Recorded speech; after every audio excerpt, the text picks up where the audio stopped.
Hello and welcome to Logan Rando Aquascaping. My name is Logan and today I'm going to show you how to drip acclimate delicate shrimp and invertebrates like snails and Caridina. We're also going to discuss exactly why we need to do this because oftentimes in the hobby we simply refer to these shrimp and snails as more sensitive, but I want to tell you exactly what that means and why we need to drip acclimate them. So let's dive right into the topic. So in order to understand why shrimp are more delicate than fish, we need to understand something called osmoregulation. So in water chemistry, in the aquascaping hobby, we often refer to a water having a TDS, the total dissolved solid.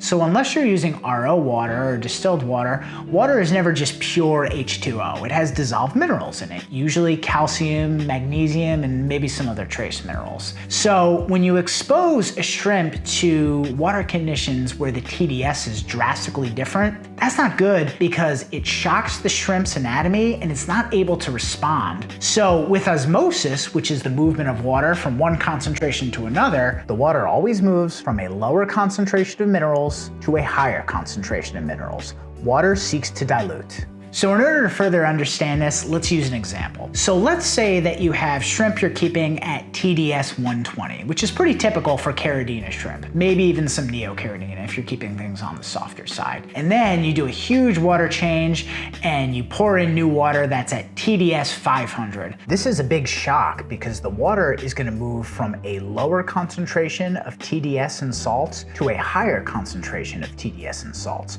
Water seeks to dilute. So if the water surrounding the shrimp is all of a sudden significantly higher in TDS and salts than inside the shrimp cells, the water in the shrimp cells is going to rush out and enter the environment in order to dilute. This is how osmosis works. Because shrimp aren't able to easily regulate the speed at which this occurs, water rushes out of their cells, dehydrates them into the environment, you get cell death, organ failure, and ultimately shrimp death. That's why it's really, really important, first and foremost, to add shrimp to water that is very, very similar to the water that they're already in. And if you're adding them to water that's very, very different, you want to very, very slowly acclimate them to that new water so that their cells can adapt in time. Because like we said, unlike fish, they can't release that pressure because of their hard exoskeleton. So let me show you how we're gonna do that. It's called the drip acclimation system.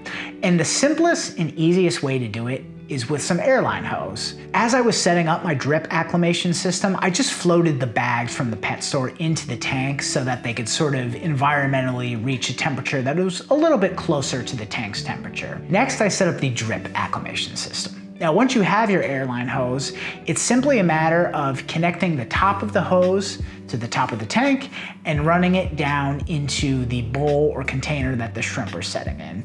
Now, in today's case, I wanted to try a pressure regulator, so I decided to go a little bit more of a high-tech route. However, the piece of plastic I used that regulated the pressure was a little bit on the cheap side, so it didn't work great, but I'm sure you can find something that works perfectly. And in order to do that, I made a cut on the plastic, attached the pressure regulator, and it allowed me to slow the drip a little bit. Now, I like to do maybe 2 to 3 drips per second, and I acclimate the shrimp to the new TDS over the course of about 3 hours. Now, you really can't do this slow enough. If you want to do it overnight, you totally can.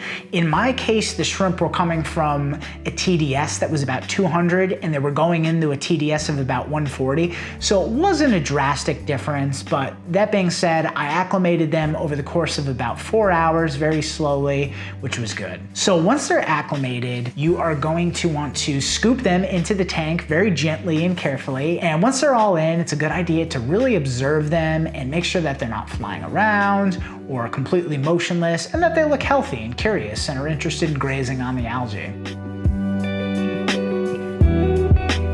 So thank you so much for watching. That was a very basic explanation of how this stuff works. As you can imagine, things get very complicated with biochemistry. I just like to know enough to understand the basics, and I'm always curious when people say sensitive, so I wanted to know what that means. I hope this helps you. If you like what I'm doing, go ahead and hit subscribe, and I'll see you in the next one. Thank you, and take care.